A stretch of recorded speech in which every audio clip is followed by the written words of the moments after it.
UPSC Hindi वर्ग channel पर आप सभी का स्वागत है। आज हम अपने फर्स्ट टॉपिक यानी नेशनल इनकम को पढ़ने वाले हैं। उससे पहले हम कुछ बेसिक्स भी देखेंगे, जैसे कि हमने आपसे लास्ट क्लास में बताया था कि अर्थव्यवस्था को कई भागों में बांटा जाता है और कई अलग-अलग प्रकार से। जैसे कि हमने प्रवृत्ति के आधार पर देखा था कि पूंजीवाद, मिश्रित अर्थव्यवस्था और समाजवाद। तो जैसे कि अगर क्षेत्रक अवस्था देखें हम, क्षेत्रक के आधार पर सेक्टर वाइज, तो उसको भी 3 या 4 भागों में बांटा जाता है। कुछ अर्थशास्त्र इसको 5 भागों में, कुछ 6 से लेके 7 भागों में तक इसको बाँटते हैं। लेकिन मुख्यतः ये 6 भागों में होता है। हम इसके ये मुख्यतः 3 भागों में होता है। हम इसके 4 भाग जानेंगे कि 4 भाग कौन-कौन से होते हैं, प्राथमिक, द्वितीयक, तृतीयक और चतुर्थक। अब ठीक है, इसमें पढ़ेंगे हम, साथ में कुछ कॉन्सेप्ट पढ़ेंगे, कुछ शब्दावलियाँ पढ़ेंगे। इसके साथ हम नेशनल इनकम, अपनी राष्ट्रीय आय टॉपिक को कवर करेंगे। फर्स्ट क्लास लेने के बाद आपको ये महसूस हुआ होगा कुछ स्टूडेंट्स को कि काफ़ी स्लो क्लास थी, मतलब कुछ कम कॉन्सेप्ट को लेकर ही 1 घंटे की क्लास हो गई। तो उनसे कहना चाहेंगे कि देखिए, स्टार्टिंग की 5 या 10 क्लासेस हमेशा ऐसी ही होती हैं। अगर स्टार्टिंग में देखिए, मैं चाहता तो उस क्लास को मैं मिनिमम नहीं बोल रहा हूँ, मैक्सिमम 15 मिनट में खत्म हो सकते थे वो पूरे कॉन्सेप्ट्स। लेकिन मैंने उसको 1 घंटा दिया, क्यों दिया? जिससे स्टूडेंट्स को जो प्रॉब्लम हुई है, भले ही वो रिवीजन कर रहे हैं, लेकिन प्रॉब्लम्स उनको जो इकोनॉमिक्स के साथ आती है, इकोनॉमिक्स के साथ वो प्रॉब्लम्स उनकी दूर हों, और जो कॉन्सेप्ट क्लैरिटी उनको नहीं हो पा रही है, वो कॉन्सेप्ट क्लैरिटी उनको ऐसी हो कि वो एग्जाम हॉल में बैठकर भी उनको ज़्यादा सोचना ना पड़े, डायरेक्ट क्वेश्चन देख कर उनको आंसर्स देने की क्षमता उनमें पैदा हो। तो देखिए, अब हमने बता दिया आपको कि टाइमिंग ज़्यादा क्यों हो रहा है। और देखिए, जब आपकी 10 क्लासेस हो जाएंगी, उसके बाद हमारी स्पीड इतनी हो जाएगी कि हम बहुत फास्ट पढ़ेंगे। और देखिए, जैसे कि मैंने आपसे पहली वादा किया था कि हमारी क्लासेस का ड्यूरेशन टॉपिक वाइज होगा, तो मतलब हम टॉपिक वाइज देखेंगे। हो सकता है किसी क्लास का ड्यूरेशन 30 मिनट हो आपका, और किसी क्लास का 1.5 घंटे। तो ये संभावना हो सकती है, क्योंकि हम टॉपिक वाइज बांटेंगे। इससे होता क्या है, हमारा सिलेबस टाइम पर कवर होगा, और टाइम पर तो कवर हो गई, साथ में जब 10 क्लासेस आपकी हो जाएंगी, तब हमारी स्पीड है वो इंक्रीज हो जाएगी। तब हमको और आपको, मुझे पढ़ाने में और आपको पढ़ने में बिल्कुल समस्या नहीं होगी, क्योंकि जब मैं सीधा सा नाम लूँगा कि मुझे एनएनपी में ये करना होगा, तो आपको पता है कि एनएनपी क्या है। आपसे मैं बोलूँगा जीएनपी में ये, आधार वर्ष के आधार पर, आधार वर्ष की बात होगी तब, तो आपको पता हो कि आधा वर्ष क्या होता है, तब मुझे समझाना नहीं होगा कि आधा वर्ष क्या है। इसलिए देखिए, जब हम अपना बेसिक तैयार करते हैं, बेसिक्स जो कॉन्सेप्ट हैं उनको तैयार करते हैं, तब हमको टाइम देना होता है। तो चलिए इस क्लास की शुरुआत करते हैं बिना समय गवाए हुए। और हो सकता है कि ये पहली क्लासेस से ये क्लास आपको थोड़ी-सी फास्ट लगे, और ये जो स्पीड है हम धीरे-धीरे बढ़ाते रहेंगे, जिससे आपका सिलेबस जल्दी से खत्म हो, आपका रिवीजन जल्दी से खत्म हो, आपके क्वेश्चंस बिल्कुल ना छूटें। आप जितनी भी प्रैक्टिस कर रहे हैं, टेस्ट सीरीज में क्वेश्चन ना छूटें, और रियल एग्जाम में भी आपके क्वेश्चन ना छूटें, और इकोनॉमी की वजह से आपका एग्जाम ना रुके, बल्कि इकोनॉमी की वजह से ही आपका एग्जाम या आपकी कट ऑफ क्लियर हो पाए। तो चलिए शुरुआत करते हैं। ठीक है, सबसे पहले हम नेशनल इनकम से पहले कुछ बेसिक्स जानते हैं। बेसिक शब्दावलियाँ होती हैं जो कि हमने पिछले क्लासेस में नहीं पढ़ी थी। टाइम कम ज़्यादा टाइम, क्योंकि ड्यूरेशन उसकी ज़्यादा हो गई थी क्लास की, इस वजह से। देखिए, आधार प्रभाव क्या होता है? आधार प्रभाव को हम सीधा समझेंगे। जैसे देखिए, अगर कोई स्टूडेंट डायरेक्ट जुड़ा है हमसे इस क्लास में, तो उनसे बोलेंगे पहले उस क्लास को लीजिए, उसके बाद इस क्लास को लेंगे, तभी आपको समझ में आएगा। तो चलिए शुरुआत करते हैं। देखिए, आधार प्रभाव का सीधा सा मतलब होता है, हम किसी एक वर्ष को मान लेते हैं, उसके आधार पर हम अपनी आय की गणना करते हैं। अब इसको कैसे समझेंगे? अब उदाहरण देखते हैं। उदाहरण देखें। आधार प्रभाव का मतलब सीधा सा ये है कि मैं 5 साल पहले, यानी देखिए 2025 चल रहा है, तो मैं 2019 मान लूंगा कि 2019 या 20 मान लीजिए, 20 में मेरी इनकम कितनी थी? 100 रुपये। आज 2025 में मेरी इनकम कितनी है? 2025 में मेरी इनकम है 120 रुपये। और आधार प्रभाव क्या होता है? देखिए, अगर यहाँ पर आप सीधा सा संबंध देखेंगे तो कितना होगा? 20 रुपये का फर्क दिखेगा आपको। लेकिन आधार प्रभाव में हम क्या देखते हैं?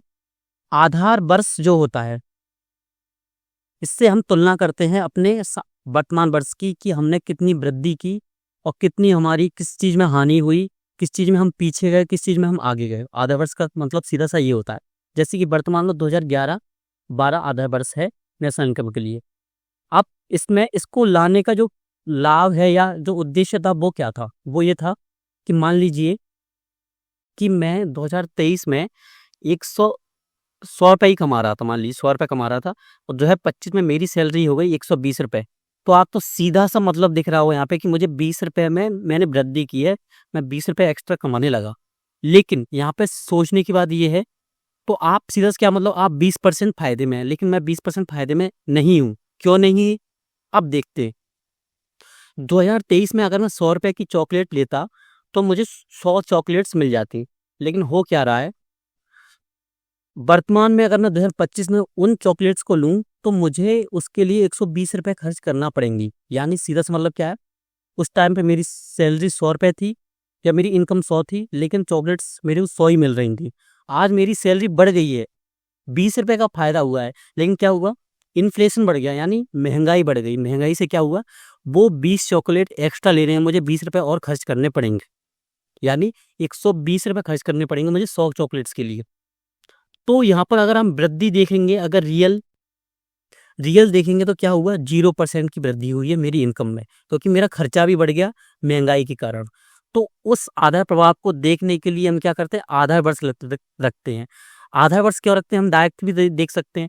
डायरेक्ट इसलिए नहीं देख सकते, हो सकता है 2023 में इन्फ्लेशन 7% हो और 2025 में इन्फ्लेशन 9% हो जाए या 11% हो जाए, या हो सकता है 3% पर आ जाए। तो उसके बेसिस पर हम क्या करेंगे, 2020 के बेसिस पर 2023 का गणना निकालेंगे, किसकी, जीडीपी की, जीएनपी की, एनएनपी की, एनडीपी की, सबकी। और 2025 की भी कैसे निकालेंगे, 2020 के आधार पर ही, अगर हम इसको आधार वर्ष मानेंगे तो। इसको हमने आधार वर्ष मान लिया 2020 को, तो क्या करेंगे, अब इस पर निकालेंगे हम जीएनपी, एनएनपी, जीडीपी और आपका एनडीपी, कुछ भी। अब फिर क्या करेंगे, हम तुलना करेंगे 2023 से हमने 2025 में कितना आगे हम गए हैं या हम पीछे गए हैं अर्थव्यवस्था में। तो सीधा सा आपसे आशा है कि अब आधार वर्ष या आधार प्रभाव को आप समझ रहे होंगे कि आधार प्रभाव क्यों यूज करते हैं हम इकोनॉमी में, तुलनात्मक अध्ययन के लिए। तुलनात्मक अध्ययन क्या होता है, क्योंकि अगर हम सीधा सा करेंगे तो हमको दिखता क्या, क्योंकि देखिए हम सीधा नेशनल इनकम की बात कर रहे हैं, तो हम सीधा इनकम देखेंगे कि पहले 100 रुपये थे और अब 120 रुपये कमाते हैं, तो सीधा सीधा आप 20 रुपये फायदे में चल रहे हैं। लेकिन रियलिटी में है क्या, रियलिटी में आप 0% फायदे पर, मतलब 0 1 भी रुपये नहीं, क्योंकि आपका जो कॉस्ट थी या आपका जो खर्चा था उसमें भी वृद्धि हुई है और आपकी इनकम में भी वृद्धि हुई। तो आपका कुल लाभ या शुद्ध आय बोले तो शुद्ध आय में 0% की वृद्धि है, सीधा सीधा 0%। इसलिए आधार वर्ष का हम प्रयोग करते हैं। तो नेशनल इनकम के लिए हम किस आधार वर्ष का प्रयोग करते हैं, 2011-12, और इसको कब माना गया था, इसको माना गया था 2015 के रूप में, जो हम आगे देखने वाले हैं। अब हमने आधार प्रभाव देख लिया, अब इसी से जुड़ी हुई क्या है, ये दोनों। अब रियल जीडीपी क्या होता है, रियल जीडीपी का मतलब होता है कि हम आधार वर्ष के आधार पर जीडीपी की गणना करें, जीडीपी की गणना करें। आप साथ साथ में लिखते भी जाइए, नोट्स बनाते जाइए साथ में, जीडीपी की गणना करें सीधा सा। और इसमें होता क्या है, इसमें लिख दी कि मुद्रास्फीति का प्रभाव भी शामिल होता है। आप देखिए, आपने देखिए रियल जीडीपी क्यों बोलते हैं, क्योंकि आपको पता है कि आपकी रियल जीडीपी यही है, क्योंकि जितनी मुद्रास्फीति हुई आपने इसको आकलन कर लिया है, जितने की वृद्धि हुई या जितने की हानि हुई आपने इसमें माप लिया है। अब ये है नॉमिनल जीडीपी। नॉमिनल जीडीपी का मतलब क्या होता है, इसको हिंदी में बोलेंगे नाममात्र, सीधा हेडिंग लिखिए और इसका परिभाषा में लिखेंगे कि चालू वर्ष की कीमतों के आधार पर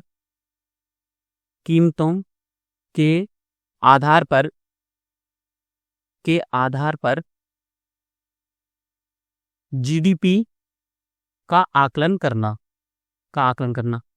अब ये क्या होगा, अगर हम अभी चालू वर्ष की कीमतों पर देखेंगे तो क्या होगा, जैसे मैंने आपको पहले बताया कि मेरी सैलरी 120 हो गई, तो सीधा पिछले वर्ष कमाता था मैं 100 रुपये, मेरे में कितनी वृद्धि होगी, 20 रुपये की।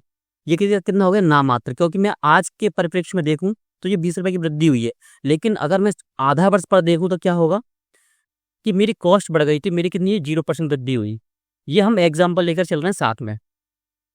अब इसको हमने कॉन्सेप्ट को समझ लिया। अब इस कॉन्सेप्ट को इतने ध्यान से पढ़िएगा क्योंकि हो सकता है रियल जीडीपी या नॉमिनल जीडीपी से डायरेक्ट क्वेश्चन स्टेटमेंट में 2025 के प्रीलिम्स में आपको देखने को मिल जाए। और अगर आपने इस कॉन्सेप्ट को अभी क्लास में ध्यान से नहीं पढ़ा, हो सकता है आप उस समय कंफ्यूज हो जाएं और इसकी जगह इसको लिख दें और इसकी जगह इसको समझ लें, तो हो सकता है आपका एक क्वेश्चन का मतलब होता है 2 मार्क आपसे चले गए जो आपको आते थे, और इसके साथ आप क्या कहते हैं 0.66 इतने मार्क्स आपके और चले क्योंकि नेगेटिव मार्किंग है। तो इसको ध्यान से पढ़िए। इकोनॉमी पढ़ते समय और साइंस एंड टेक और एनवायरनमेंट पढ़ते समय हमेशा एक चीज़ का ध्यान दें कि ये टेक्निकल सब्जेक्ट होते हैं, उसमें 1 या 2 सेकंड में हो सकता है अगर आपका जो फोकस है वो हट गया क्लास से, तो हो सकता है आपका कोई कॉन्सेप्ट छूट गया। अगर वो कॉन्सेप्ट छूट गया तो हो सकता है आगे ही क्लासेस आपको ना समझ में आए, और हो सकता है अगर वो ही कॉन्सेप्ट अगर आपका एग्जाम में आ गया तो आपके स्टेटमेंट गलत होने की संभावना ज़्यादा हो जाती है, सीधा सा। तो हमने 2 कॉन्सेप्ट अच्छे से पढ़ लिए हैं। अगर नहीं समझ में आए हैं तो क्लास को पीछे कीजिए और दोबारा से इस क्लास को देखिए, फिर आगे बढ़िए, ना कि सीधे चले जाते। अब ये क्या पोटेंशियल जीडीपी यानी संभाव्य है। पोटेंशियल से शब्द का सीधा सा अर्थ है, आप सभी समझ होंगे कि पोटेंशियल कितना है, संभाव्यता कितनी है। अब इसको एग्जाम्पल के तौर पर समझेंगे। अब सबसे पहले परिभाषा लिखेंगे, किसी देश की जीडीपी क्षमता को उस देश की संभाव्य जीडीपी कहते हैं। ठीक है, इसको खत्म कर दीजिए। उदाहरण लिखना है तो लिख दीजिए, अगर आप लिखना चाहें तो लिख सकते हैं, क्योंकि क्लासेस में आपने उदाहरण को देख लिया और आप समझ भी गए किसी कॉन्सेप्ट को, लेकिन जब आप आज से 10 दिन बाद 15 दिन बाद जब आप रिवीजन करेंगे तो हो सकता है आपको कन्फ्यूजन हो, और आपके पास एग्जाम्पल अगर आपने नहीं लिखे तो हो सकता है आप कन्फ्यूज हो जाएं। तो कन्फ्यूज ना हो इसलिए आप उदाहरण लिखिए। आप इसमें क्या उदाहरण लिख सकते हैं, आप पहले आपको उदाहरण समझा रहे हैं। मान लीजिए एक मजदूर है, वो 10 घंटे कार्य कर सकता है। कितने घंटे कार्य कर सकता है? 10 घंटे। 10 घंटे कार्य कर सकता है और प्रत्येक घंटे के मिलते हैं उसको 100 रुपए, लेकिन उसको काम मिल रहा है सिर्फ कितने का? 8 घंटे का। और तो उसकी कमाई कितनी होगी? 800 रुपए। यहाँ पे कितनी कमाई होगी? 1000 रुपए। वो कार्य, उसकी क्षमता कितनी है? कार्य क्षमता, ये हो गई उसकी कार्य क्षमता, और ये हो गई उसकी जो वर्तमान है रियलिटी कितना है। तो उसकी संभाव्य जीडीपी क्या बोलेंगे हम? 1000, लेकिन हो सकता है वो सिर्फ 800 रुपए ही कमा रहा हो।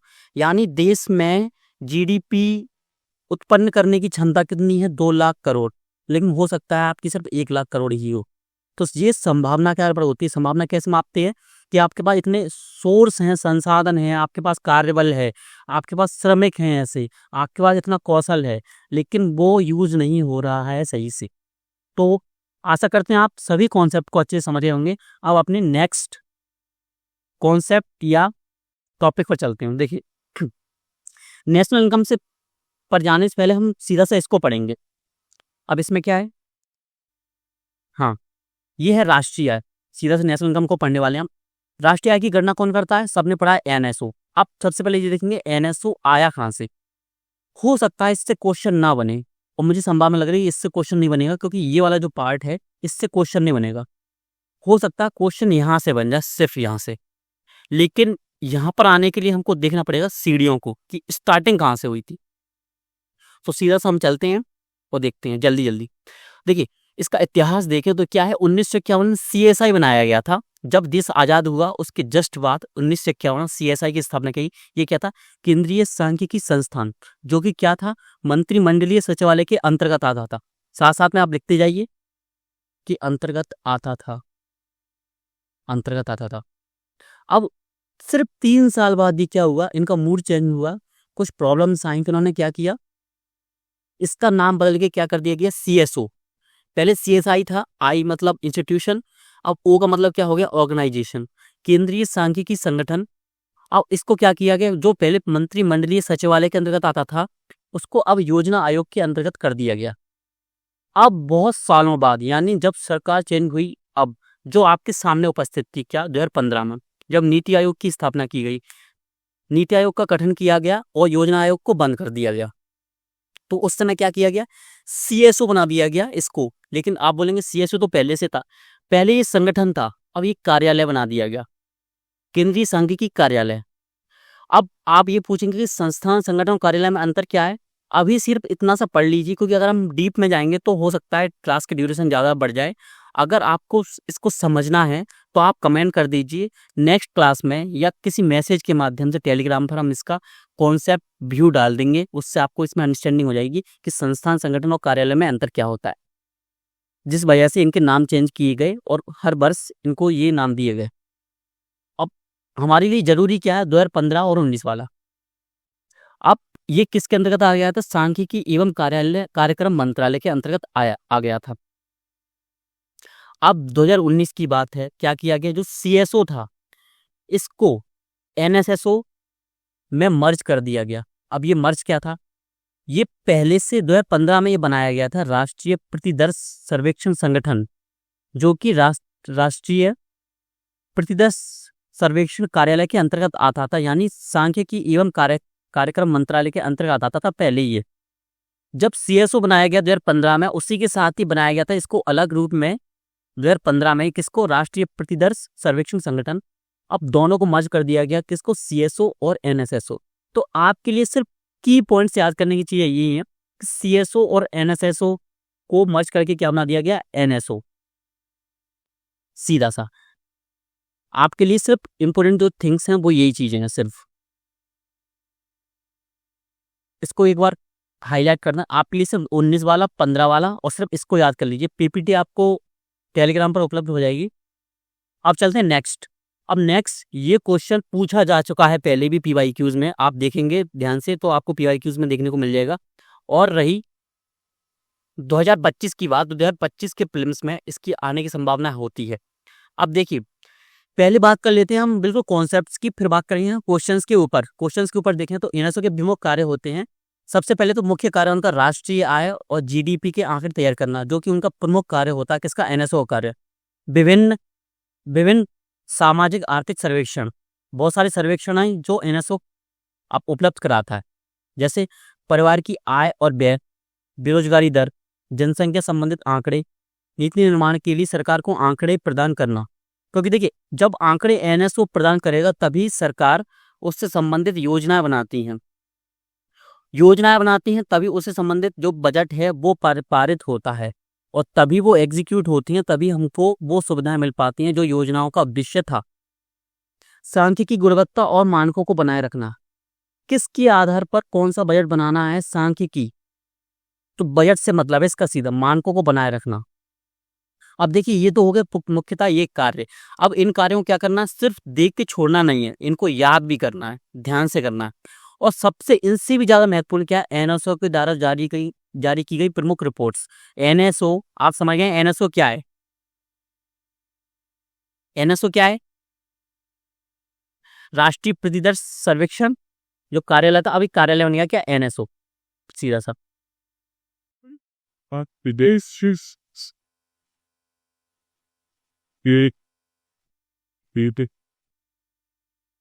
अब देखिए, ये याद करने की चीजें हैं।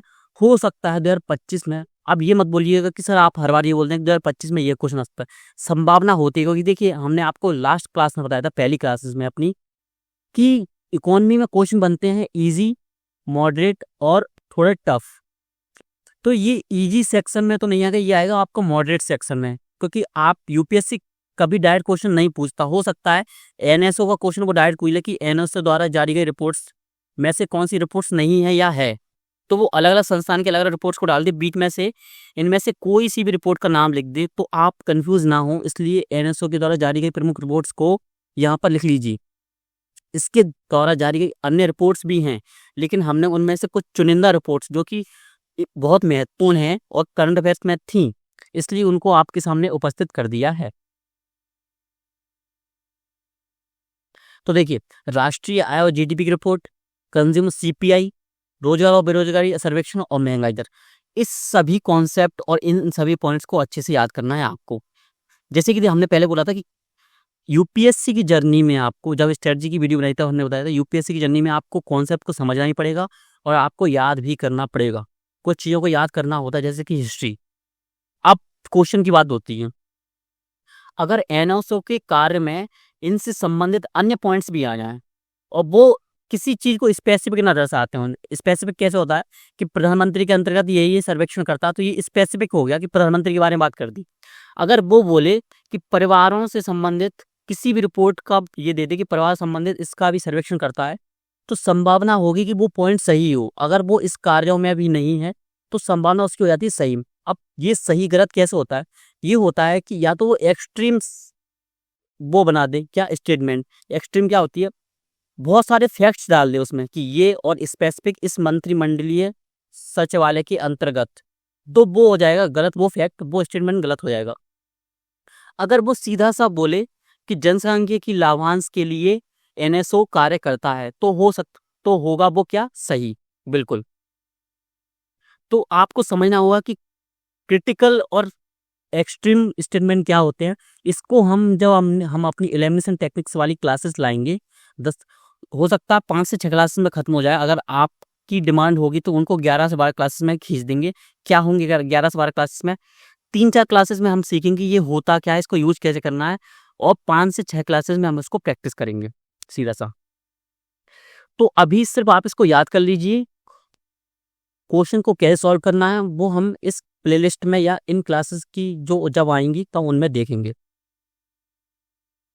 अब देखिए, जैसे हमने आपको बताया था कि क्षेत्रों को, अर्थव्यवस्था को कई भागों में बांटा गया है, तो ये है आपकी क्षेत्रक अर्थव्यवस्था, यानी क्षेत्र का सेक्टर वाइज। सीधा सा लिख लीजिए सेक्टर वाइज। अब आप हेडिंग क्या देंगे? एनएसओ द्वारा, लिखिए सीधा, एनएसओ द्वारा अर्थव्यवस्था को प्रमुखता क्षेत्रक अर्थव्यवस्था के रूप में बांटा गया है। पहला लिखिए प्राथमिक अर्थव्यवस्था, हेडिंग दीजिए प्राथमिक क्षेत्र। अब प्राथमिक क्षेत्र में क्या आता है? कृषि एवं सहायक गतिविधियां। अब देखिए, ये जो टॉपिक है या ये कॉन्सेप्ट है आपने कई बार पढ़ा होगा, लेकिन बार बार इससे क्वेश्चन आ रहे हैं और बार बार क्वेश्चन इससे गलत भी हो रहे हैं। तो अब इन कॉन्सेप्ट में दिक्कत कहाँ होती है, क्वेश्चन गलत क्यों होते हैं? क्वेश्चन गलत तब होते हैं जब आपका कॉन्सेप्ट क्लैरिटी नहीं होती है। 2024 में भी इससे रिलेटेड क्वेश्चन आया था, लगभग 70% स्टूडेंट्स का ये क्वेश्चन गलत हुआ। क्या हुआ? समझने में और कंफ्यूजन में क्वेश्चन गलत हुआ। उन्होंने लगभग 3 से 4 मिनट दे दी इस क्वेश्चन को समझने में, कि वो ये सोच रहे थे कि हो सकता है ये फर्स्ट प्राथमिक क्षेत्र में भी आ सकता है ये वाला क्षेत्र, और ये द्वितीय में भी आ सकता है। लेकिन हम समझेंगे सीधा सा कि इससे क्वेश्चन गलत ना हो कि ये कॉन्सेप्ट रियलिटी में है क्या। अब इसको देखेंगे हम। प्राथमिक क्षेत्र का सीधा सा मतलब समझिए, जो चीजें हमें नेचर देती है। नेचर का मतलब क्या होता है? प्रकृति। जो हमें पृथ्वी दे रही है, पृथ्वी क्या दे रही है हमें डायरेक्ट? कृषि और इसकी सहायक गतिविधियां। इसमें क्या आ जाएगा? खनन। खनन, इसमें एक वर्ड और जोड़ दीजिए, खनन। खनन क्या? माइनिंग। कृषि सहायक गतिविधियां जो कि हमें धरती से प्राप्त हो रही हैं, वो सीधा आ जाएगा क्या? प्राथमिक क्षेत्र में। सिर्फ स्टेटमेंट में कोई ऐसी चीज है जो हमें धरती से या नेचर से प्राप्त हो रही है, तो वो प्राथमिक क्षेत्र से आएगा। सहायक गतिविधियों का मतलब क्या है यहाँ पर? पशुपालन, क्योंकि पशुपालन से मिलने वाला जो दूध है, दही या एक्स्ट्रा जो भी चीज है जो पशुपालन से हमको प्राप्त होती है, वो क्या है? प्राथमिक क्षेत्र के अंतर्गत आती है। लेकिन यहाँ पर अंतर कहाँ आता है? द्वितीय क्षेत्र में जब जाते हैं हम, तो सहायक गतिविधियों का मतलब क्या है? पशुपालन और एक्स्ट्रा जो भी चीजें जो कृषि से संबंधित हैं। तीसरा, खनन। कोयला निकल रहा है, तो कोयला के निकालने को क्या बोलेंगे हम? प्राथमिक क्षेत्र के अंतर्गत रखेंगे। तो सीधा सा इसका कॉन्सेप्ट को सिर्फ एक लाइन में लिख दीजिए कि प्रकृति द्वारा प्राप्त, प्रकृति द्वारा, या कोष्टक में लिख दीजिए पृथ्वी द्वारा प्रत्यक्ष रूप से प्राप्त चीजें या वस्तुएं, इनसे संबंधित गतिविधियां प्राथमिक क्षेत्र के अंतर्गत आती हैं। सीधा सा कॉन्सेप्ट इसको समझ लीजिए। अब इससे संबंधित हम जो क्वेश्चंस हैं उसकी प्रैक्टिस हम अगली क्लासेस में कर लेंगे। जैसे कि हमने आपको पहले बताया था कि हम साथ में क्वेश्चंस की प्रैक्टिस भी करेंगे, जिससे आपको पता लगे कि हम जो कॉन्सेप्ट पढ़ रहे हैं उनकी कॉन्सेप्ट क्लैरिटी हुई है या नहीं, और हम क्वेश्चन को सॉल्व कर पा रहे हैं या नहीं। द्वितीय क्षेत्र का मतलब क्या होता है? सीधा सा द्वितीय क्षेत्र का मतलब होता है, द्वितीय क्षेत्र का मतलब होता है सीधा, देखिए ये खनन है, इसको इसमें से हटा दीजिए। अब इसको देखना पड़ेगा स्पेसिफिक। अब द्वितीय क्षेत्र है, इसमें क्या देखेंगे? द्वितीय क्षेत्र का सीधा सा मतलब होता है प्राथमिक क्षेत्र से जो चीजें हमको प्राप्त हुई हैं उनको किसी दूसरी चीज में ढालना। हमको क्या प्राप्त हुआ? कोयला। हमने कोयले का उपयोग किसी दूसरी चीज में किया बनाने में, जैसे कि, या हमको क्या प्राप्त हुआ? सीधा सा गेहूं प्राप्त हुई। हम गेहूं से हमने ब्रेड बनाया, सीधा सा, मतलब सीधा आटा बनाया, आटे से हमने ब्रेड बनाया, तो उससे प्राप्त हुआ आटा द्वितीय क्षेत्र में आएगा, ब्रेड द्वितीय क्षेत्र में आएगा। यानी विनिर्माण, विनिर्माण का सीधा सा मतलब क्या होता है? विनिर्मित। निर्मित का मतलब हो रहा है प्रत्यक्ष रूप से, और विनिर्मित का मतलब होता है दूसरी, यानी हम उसको दूसरी सप्लाई में डाल देते हैं। देखिए, ये है खेत, या ये है पशुपालन। मान लीजिए गाय से हमें दूध मिला, दूध की अगर हमने पैकेजिंग कर दी, तो उसको हमने क्या डाल दिया? सेकंड लेवल में डाल दिया। तो सेकंड लेवल की जो भी चीजें होती हैं वो आती है द्वितीय क्षेत्र में। यानी फर्स्ट लेवल पर क्या आता है? फर्स्ट लेवल पर सीधा सा आता है हमारा रॉ मटेरियल। प्राथमिक क्षेत्र का सीधा सा मतलब होता है रॉ मटेरियल। रॉ मटेरियल का जो भी चीजें होंगी वो क्या आएगा? द्वितीय क्षेत्र में। और जब उसको हम तैयार करेंगे तो वो क्या हो जाएगा? सेकंड लेवल के लिए। उसकी पैकेजिंग करेंगे, उसको किसी दूसरी चीज में ट्रांसफॉर्म करेंगे, रूपांतरित करेंगे, तो वो क्या आ जाएगा? आपके द्वितीय क्षेत्र में। तो बिजली, गैस, जल। गैस, क्योंकि देखिए गैस सीधा सा तो हम उसमें से निकालते नहीं, खेतों में से या खदानों में से या खनन में से, उसको हम किसी चीज में ढालते हैं, जैसे सिलेंडर के अंदर भर दिया हमने उसको, तो किसके अंदर आ जाएगा? द्वितीय क्षेत्र के अंतर्गत। तो सीधा सा आप समझ होंगे कि बल्ब है, ये फैक्ट्रियां हैं, ये आपका औद्योगिक क्षेत्र है। अब ये क्या है? तृतीय क्षेत्र। सीधा तृतीय क्षेत्र का मतलब अगर क्या होता है? सेवा क्षेत्र। जैसे हमने आपको बताया था कि सेवा देना डायरेक्ट, चाहे वो सरकारी हो चाहे प्राइवेट हो, सेवा हम समझ चुके हैं लास्ट क्लास में। तो सेवा क्षेत्र में जो भी आता है कि अगर आप सिविल सर्विस की तैयारी कर रहे हो तो आप किस क्षेत्र में जा रहे हो? आप जा रहे हो सिविल सर्विस क्षेत्र में जा रहे हो, आप सर्विस देने के लिए, मतलब सर्विस सेक्टर में। तो सर्विस सेक्टर में क्या क्या आता है? ये क्वेश्चन या ये स्टेटमेंट हो सकता है आपकी 2025 में नहीं तो 2026 में आ जाए, या हो सकता है 2025 में भी ये क्वेश्चन डायरेक्ट पूछ लिया जाए। तो व्यापार, पोर्टल, परिवहन, संचार एवं प्रसारण सेवाएं आप समझेंगे। वित्तीय सेवाएं यानी बैंकिंग सेक्टर, रियल एस्टेट, व्यावसायिक सेवाएं, लोक प्रशासन जिसकी तैयारी आप कर रहे हैं, रक्षा, आर्मी और अन्य सेवाएं। सीधा सा इसको लिखते जाइए, साथ में पीपीटी तो आपको उपलब्ध करा देंगे, लेकिन खुद से आप जब लिखते हैं तो हो सकता है हम आपको कुछ एक्स्ट्रा पॉइंट खुद से बोल देते हैं अपने माइंड से, वो बहुत महत्वपूर्ण हो जाते हैं, और हो सकता है डायरेक्ट एग्जाम में वो आ भी जाएं। और पीपीटी अगर हम आपको देंगे और आप सिर्फ पीपीटी के चक्कर में रहेंगे, तो अभी से सुनिए कि हम पीपीटी में सिर्फ कुछ भाग ही लिखते हैं जो आपके लिए आपको हमको दिखाना होता है सीधा सा। जबकि हम जब आपको पढ़ाते हैं तो सिर्फ आपको हेडिंग वाइज ही पढ़ाते हैं कि हमने दायित्व तृतीय क्षेत्र लिखा, और हो सकता है जब हम नेक्स्ट क्लासेस में पढ़ेंगे तो सिर्फ उसमें हेडिंग लिखा हो, ना कि परिभाषा लिखा हो। आपने अभी इन 2 क्लास में भी देखा कि हम परिभाषा को लिखते नहीं है पीपीटी में, जहाँ तक परिभाषाओं को सीधा हम उसको बोलते हैं और आप लिखते जाते हैं। तो अगर आप डायरेक्ट नोट्स बनाएंगे तभी आपको इसका पूरा लाभ होगा तृतीय क्षेत्र। अब देखिए, ये है आपका सेकंड कॉन्सेप्ट। ये क्या है? कारक लागत। नेशनल इनकम से पढ़ने से पहले हम क्या क्या देख लिया? हमने वास्तविक जीडीपी देख ली।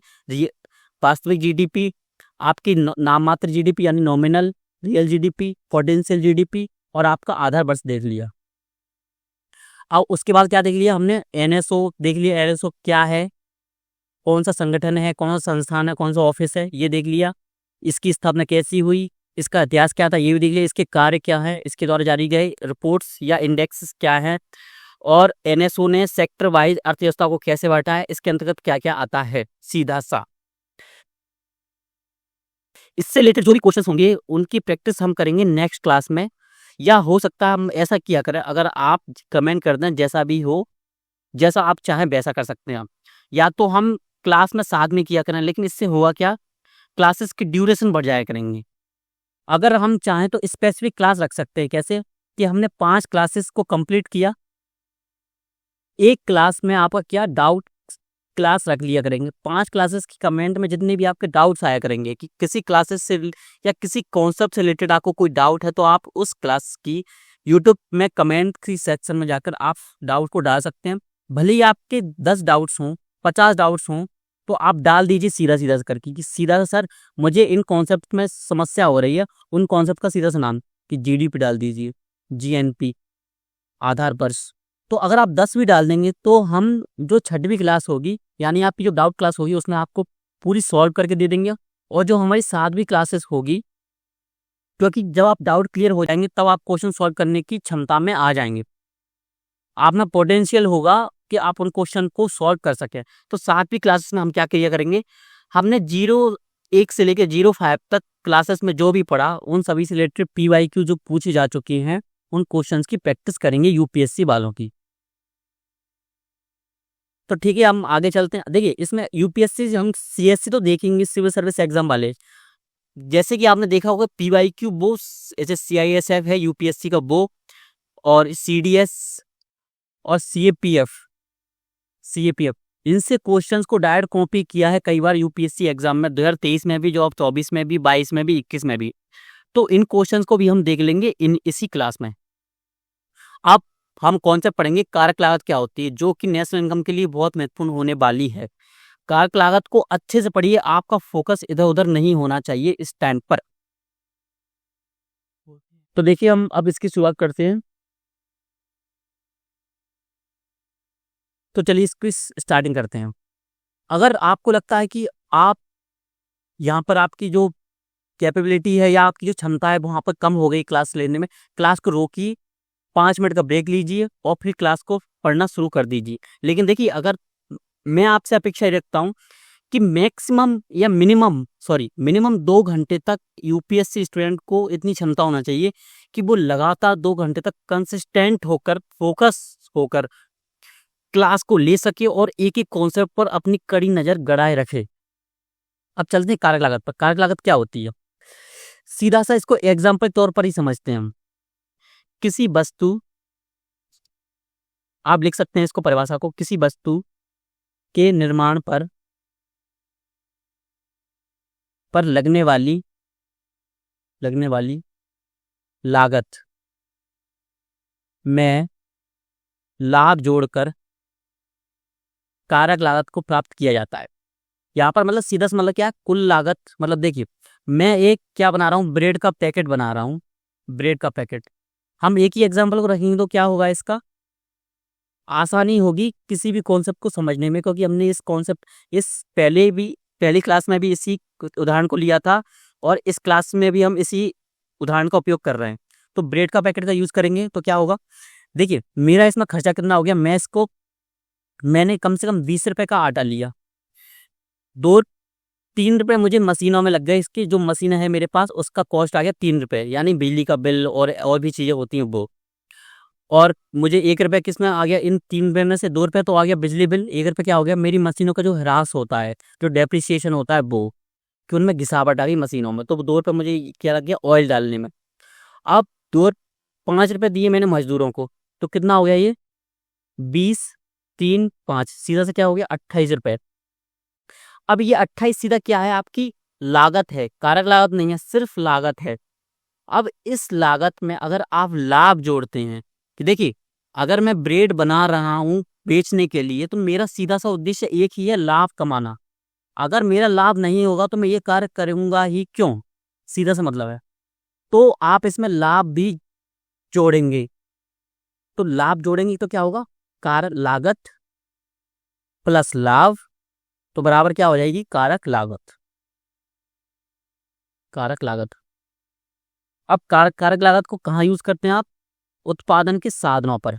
लागत क्या होती है, लागत में क्या क्या आता है आपका, ये हो सकता है, ये जो पॉइंट्स दिए हुए हैं ये आपके प्रीलिम्स में भी पूछे जा सकते हैं, तो इनको अच्छे से देखिए। ये क्या होती है, भूमि। तो देखिए अगर मैं किसी फैक्ट्री को चला रहा हूँ, ब्रेड की फैक्ट्री को, तो हो सकता है मैंने किसी से किराया ली हो, उस जगह को, किसी प्लॉट को मैंने किराया लिया हो, तो भूमि पर क्या देखना पड़ेगा हमको, किराया। अब मुझे क्या चाहिए, इसको स्टार्ट करने के, बिजनेस करने के लिए क्या चाहिए, इसके ऊपर मिटा दें सबको। तो भूमि पर क्या देना पड़ेगा मुझे, किराया। साथ में लिखते जाइए इसको। पूंजी पर क्या देना पड़ेगा, मुझे पूंजी चाहिए तो मुझको क्या देना पड़ेगा, ब्याज। श्रम को क्या देना पड़ेगा मुझको, वेतन, सीधा से लिखिए वेतन। प्रबंधन को क्या देना पड़ेगा मुझको, वेतन। जो मैनेजमेंट है, क्योंकि मुझे कुछ आदमी रखने पड़ेंगे जो मैनेजमेंट को देखें। अब उद्यमी को क्या चाहिए, सीधा सा लाभ। कहीं उद्यमी मैं खुद हूं तो मुझे क्या चाहिए, सीधा लाभ। अब ये क्या, उत्पादन के साधन, ये क्या होती है, लागत। और लागत किस पे लगती है, उत्पादन के साधनों पर, क्योंकि मैं उत्पादन किसका कर रहा हूँ, ब्रेड का। तो मुझे इन चीज़ों का कॉस्ट निकालना पड़ेगा, प्लस अपना लाभ जोड़ना पड़ेगा, तो मेरी क्या आ जाएगी, कारक लागत। तो इस कॉन्सेप्ट को अच्छे से आप समझ गए होंगे। अगर थोड़ी भी कंफ्यूजन है तो एक बार इसको दोबारा से देखिए, अगर फिर भी कंफ्यूजन आता है तो आप कमेंट सेक्शन में डाल सकते हैं सीधा सा। जब भी हमारी डाउट सेशन या डाउट क्लास होगी तब आपको इसको अच्छे से समझा देंगे। देखिए, अब है कारक लागत हमने पढ़ लिया, अब पढ़ेंगे हम बाजार लागत। कारक लागत में अप्रत्यक्ष कर और सब्सिडी को घटाकर, सीधा सा मतलब क्या है, देखिए जैसे मैंने ब्रेड का पैकेट कितने में, 28 रुपए में बना दिया था, प्लस 2 रुपए मेरा लाभ, तब मैंने कितने का बेचा, 30 रुपए। अब हो सकता है मैं कोई ब्रेड की जगह कोई ऐसी चीज बना रहा हूँ या कोई ऐसी वस्तु बना रहा हूँ जिस पर सरकार टैक्स, तो देखिए अगर मैं कोई भी चीज बना रहा हूँ तो सरकार टैक्स तो उस पर लेगी, चाहे वो जीएसटी पे कितनी भी स्लेब में आता हो, चाहे वो 18% में आता हो, 12% में आता हो, या 5% में आता हो, या 28 में आता हो, किसी भी स्लेब में आता हो, लेकिन उस पर टैक्स जरूर लगेगा, क्योंकि मैं किसी वस्तु का निर्माण कर रहा हूँ सीधा सा। लेकिन अगर मैं किसी ऐसी चीज का ऐसे देखिए 28 रुपए और 30 रुपए मेरा लाभ है, उस पर सरकार टैक्स लगाएगी कितनी, 2 रुपए, तो ये कितने की बिकेगी, 2 रुपए 32 रुपए में, लेकिन मुझे कितना मिल रहा है, सिर्फ 30 रुपए। 2 रुपए कहाँ जा रहे हैं, सरकार के खाते में। तो ये क्या होगा, टैक्स, इसमें हम क्या जोड़ देंगे, कारक लागत में टैक्स, और इसमें क्या घटा देंगे हम, माइनस सब्सिडी। अब देखिए अच्छे से सुनिए, फोकस होकर, हमने किसने क्या जोड़ दिया, टैक्स में, यानी मतलब 32 रुपए क्या हो गई, बाजार लागत। अगर मान लीजिए मैं उर्वरक बनाता हूँ, उर्वरक यानी फर्टिलाइजर बनाता हूँ आपका, तो आपको पता होगा फर्टिलाइजर पर सब्सिडी मिलती है, तो 32 रुपए में मैं इसको बेचना चाहता हूँ क्योंकि उस पर टैक्स लग गया है। लेकिन अगर सरकार मुझसे बोलती है कि देखिए आप इस पर सब्सिडी दीजिए 5 रुपए, मतलब 28 में बेचिए, तो मैं बोलूँगा सर मैं क्यों बेचूं, मैं क्यों घाटा अपना लूं, मैं घाटे में क्यों जाऊं। तो सरकार बोलेगी नहीं, हम ऐसा करने को नहीं बोल रहे हैं, हम बोल रहे हैं आप इसको 5 रुपए सस्ता बेचिए, 5 रुपए हम आपको देंगे। सीधा सा मतलब ये है कि मतलब आपको तो 32 रुपए मिलेंगी, 32 में से आप 2 रुपए टैक्स दे भी दोगे, तो आपके पास कितना, 30। लेकिन और आपको कौन दे रहा है, 5 रुपए सरकार दे रही है, तो आपको 2 रुपए का लाभ हो गया। मतलब सीधा सा मतलब है, आप 30 रुपए में बेचना चाह रहे थे तो 30 रुपए में आपका बिक गया, इस पर टैक्स था वो सरकार के पास चला गया, सीधा सा आपको 5 रुपए की सब्सिडी भी मिल गई। तो बाजार लागत क्या होती है, कारक लागत में आप टैक्स को जोड़ देते हैं और सब्सिडी को माइनस कर देते हैं। मतलब बाजार लागत कितनी, हमारी लागत कितनी आई, सीधा सा मतलब ये है। तो सीधा सा मतलब ये है कि कारक लागत जिसमें मेरा क्या था, लागत थी प्लस लाभ था। इस लाइन को ध्यान से देखिए, कार लाभ प्लस का टैक्स, सीधा सा ये। अगर सब्सिडी होगी इस पर कोई, कि मान लीजिए सब्सिडी लगकर इसका ये होगी, तो उसको घटा देंगे, तो ये क्या हमारी बाजार लागत। तो सीधा सा इस सूत्र को याद कर लीजिए, क्योंकि राष्ट्रीय आय से रिलेटेड सूत्र 2 या 3 बार पूछे जा चुके हैं, तो हो सकता है कारक लागत और बाजार लागत के सूत्र सीधे से सीधे लाइन टू लाइन स्टेटमेंट में पूछ लिए जाएं। तो इसको लिख लीजिए सीधा, कारक लागत ये निवल अप्रत्यक्ष कर, निवल क्यों लिख दिया, शुद्ध क्यों लिख दिया, क्योंकि हमने इसमें से सब्सिडी को घटा दिया यहाँ पर।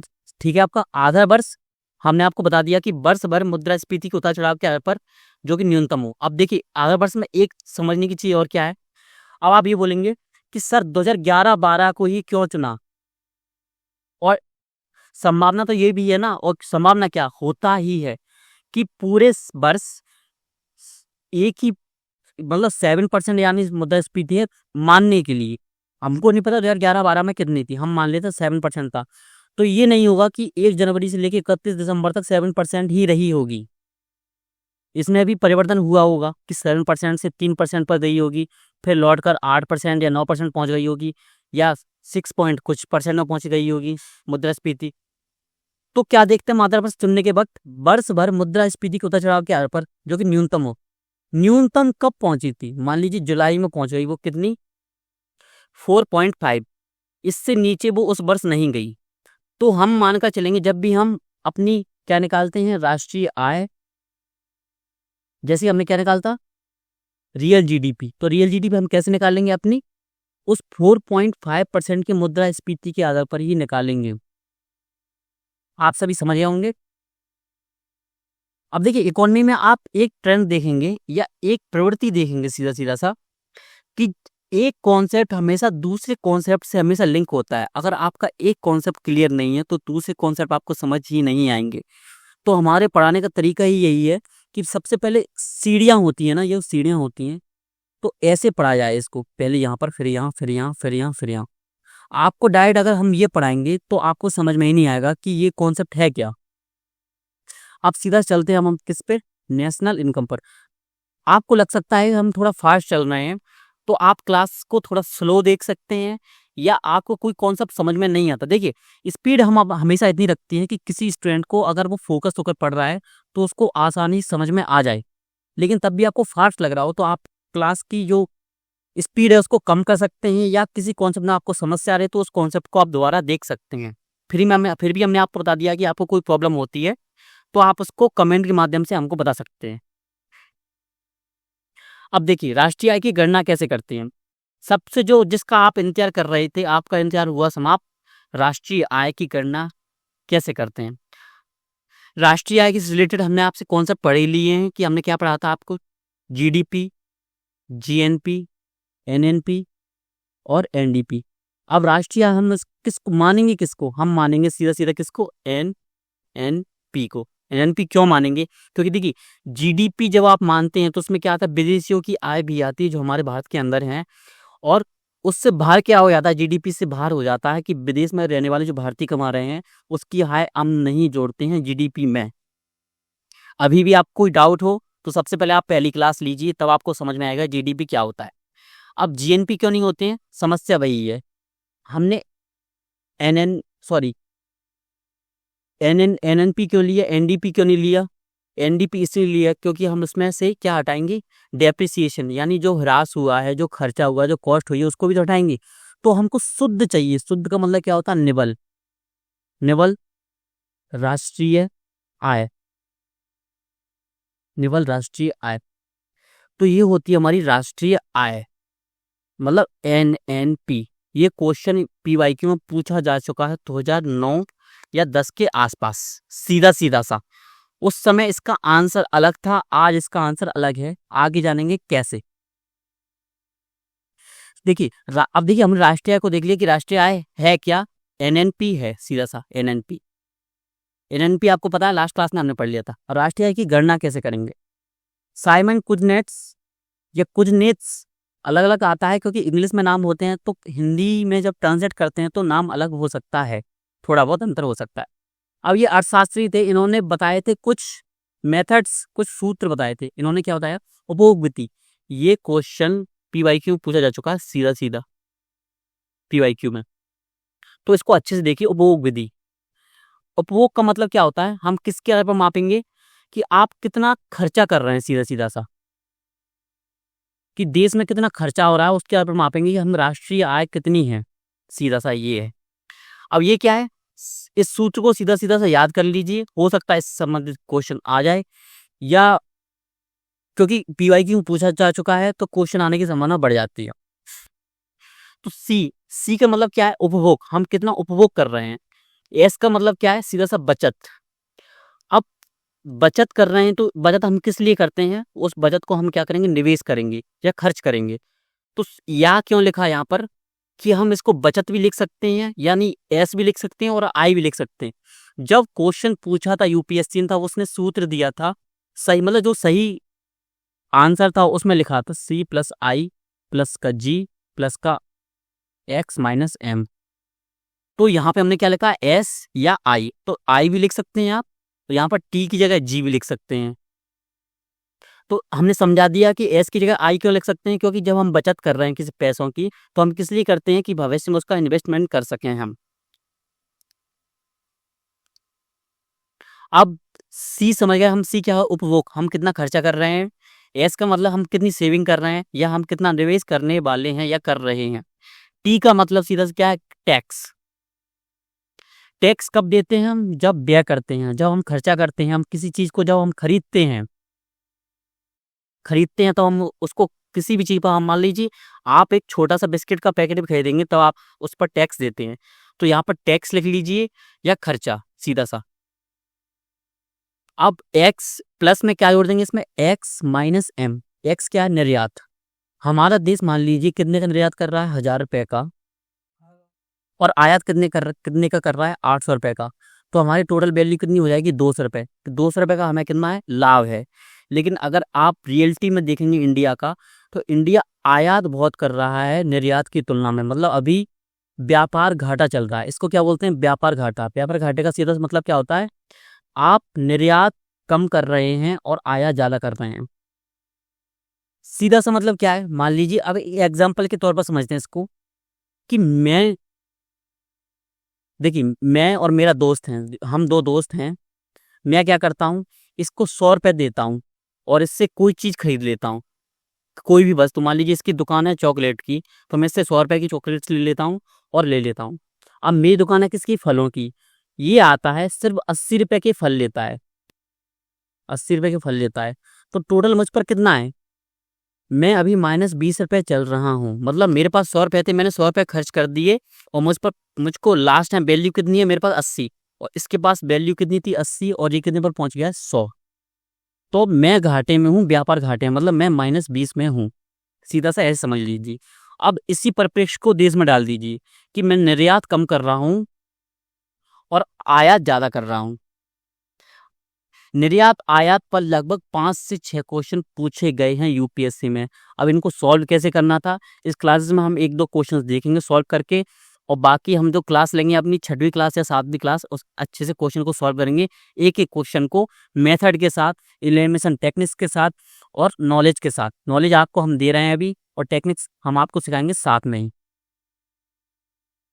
आप आप यहाँ पर समझ होंगे क्या उपभोग विधि क्या होती है।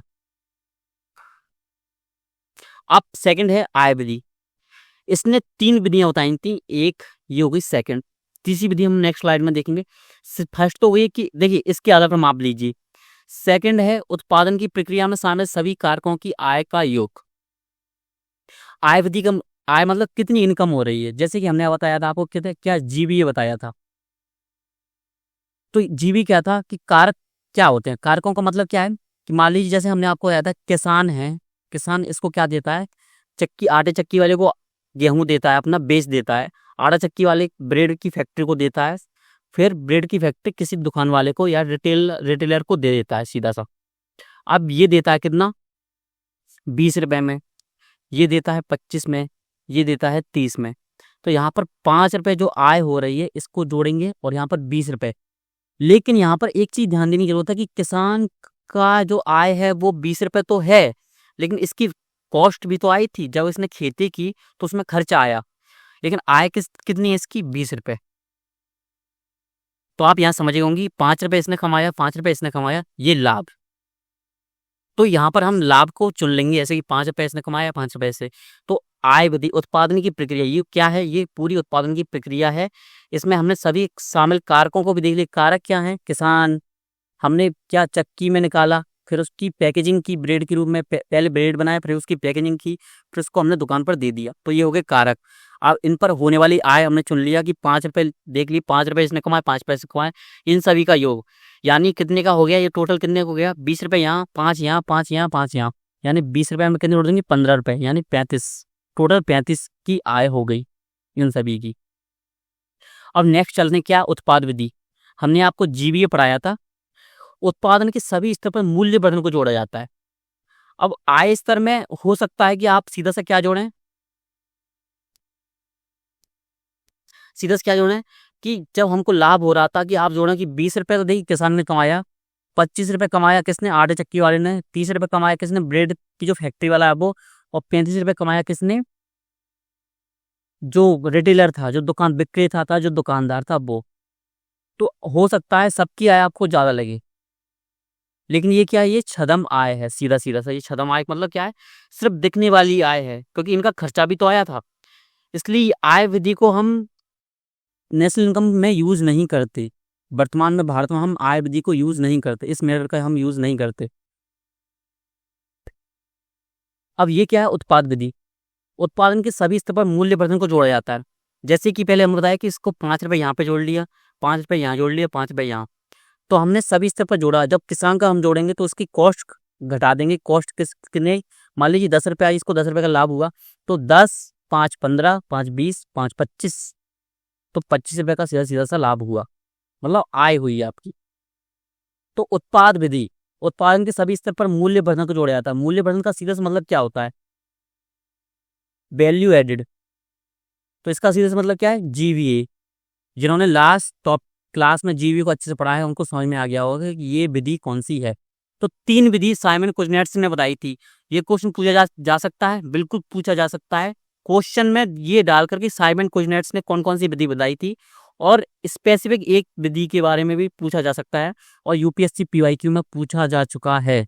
2009 या 10 के आसपास ये क्वेश्चन पूछा जा चुका है। अब चलते हैं सीधा सा कहाँ कि वर्तमान में कौन सी विधि अपनाई जाती है और पहले क्या अपनाई जाती थी।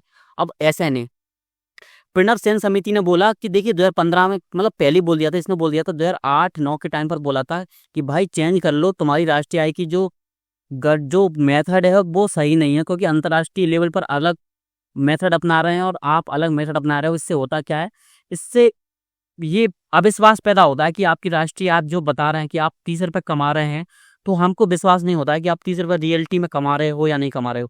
इससे फर्क क्या पड़ता है? इससे फर्क ये पड़ता है कि जब भी इन्वेस्टर्स आते हैं, निवेशक आते हैं, तो उनको डर बना रहता है कि रियलिटी में ये देश कमाई कर रहा है या नहीं, इसके जो उद्योग हैं वो कमाई कर रहे हैं या नहीं। तो इसलिए उसने क्या बोला कि आप इस मेथड को अपनाइए, एसएनए को।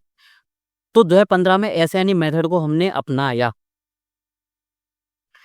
जिससे क्या हो, सभी देशों के समान आधार पर हम सूत्र का उपयोग करें, और जिससे क्या अविश्वास पैदा ना हो कि हमारी जो आय है वो छदम है। छदम यानी आप समझ गए होंगे कि गलत है, सीधा सीधा सा।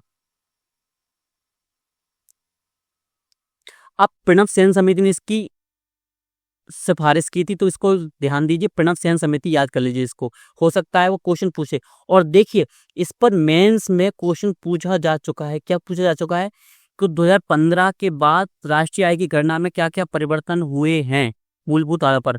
सीधा सा क्वेश्चन पूछा था, लेकिन स्पेसिफिक फैक्ट्स के आधार पर और कॉन्सेप्ट के आधार पर बहुत सारे स्टूडेंट्स थे वो इस क्वेश्चन को नहीं लिख पाए थे। आप देखेंगे क्या शायद 2021 या 22 में ये क्वेश्चन पूछा गया है, या 20 में। आप एक बार देख लीजिए मेंस की पीवाईक्यू में जाकर। अब परिवर्तन क्या हुआ है 2015 के बाद? सबसे पहले तो परिवर्तन क्या हुए, सबसे पहले ये 2006 या 7 था, अब इसको क्या कर दिया गया 2011 और 12। हम जानते हैं आदर्श वर्ष क्या होता है और इसकी मापदंड कैसी होती है। तो 2011-12 बना दिया गया आदर्श वर्ष। विधि में परिवर्तन कर दिया गया, और जीबीए की परिभाषा या ये दे दी गई कि जीबीए को हम कैसे मापेंगे, मापन कैसे करेंगे। और जो हमारे जो विधि थी, जो आय जो पहले उपभोग के आधार पर थी, वो अब जीबीए के आधार पर ट्रांसफर कर दी गई। मतलब अब जीबीए इंपोर्टेंट है। अब अगर आप ज़्यादा कंफ्यूज हो कभी भी नेशनल इनकम टॉपिक पढ़ने में, तो हमेशा ये सूत्र याद कर लीजिए कि राष्ट्रीय आय का सूत्र होता है बाजार मूल्य पर निवल राष्ट्रीय उत्पाद। सीधा सा बाजार मूल्य हम जानते हैं क्या होता है, निवल राष्ट्रीय उत्पाद हम जानते हैं क्या, एनएनपी। तो जब हम एनएनपी को राष्ट्रीय आय मानेंगे तो किसके आधार पर मापेंगे?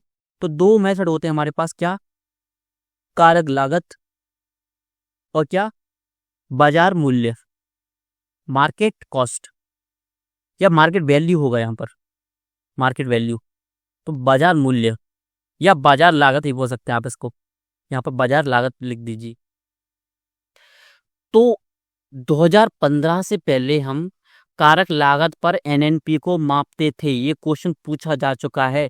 अगर वही question same as it is question आज पूछा जाएगा तो उसका आंसर उसी में पहले दिया हुआ था, वो आंसर आपका चेंज हो जाएगा। पहले आंसर था बी, अब आंसर हो जाएगा ए। सीधा सा मतलब ये है। पीवाईक्यू में पूछा गया है तो हो सकता है एग्जामिनर जो क्वेश्चन पेपर सेट करते हैं उनका माइंड घूम जाए, वो उसी क्वेश्चन को एज इट इज दे दें, और जिन्होंने पीवाईक्यू पढ़ा है, सिर्फ रट लिया है देख देख कर, और उनको ऑप्शंस रट चुके हैं, तो सीधा सा क्वेश्चन देख कर टिक मार दें, और वो ध्यान ही नहीं दें कि 2015 से एसएनए प्रणब सेन समिति के आधार पर जो राष्ट्रीय आय की गणना थी उसमें मूलभूत परिवर्तन किए गए हैं। तो आपको याद क्या करना है, जब भी आपसे कोई सीधा सा पूछे राष्ट्रीय आय की गणना कैसे करते हैं, बाजार मूल्य पर निवल राष्ट्रीय उत्पाद निकाल लेते हैं, तुम्हारी राष्ट्रीय है आय निकल कर आ जाती है, सीधा सा मतलब ये है। आधा वर्ष देख लिया हमने, विधि में परिवर्तन देख लिया, जीबी देख लिया। अब जीबी कैसे निकालना है, ये सूत्र देख सकते हैं आप इसको समझिए मत ही, आप इसको क्या करेंगे, सीधा सा याद कर लीजिए। इसको एक साइड लिखिए। क्या करेंगे याद करने के लिए, अगर आप याद करने में समस्या हो तो इसकी एक चिट बना लीजिए लंबी सी, उसमें लिखिए और इसको अपनी टेबल के सामने या आप जिस स्थान पर भी पढ़ते हैं उसके सामने दीवार पर लगा लीजिए सीधा सा। तो सबसे इम्पोर्टेंट क्या है ये, आप प्रॉब्लम तो आपको होनी नहीं चाहिए, क्योंकि देखिए इसको साइड कर दीजिए सीधा सीधा सा, मतलब क्या है ये,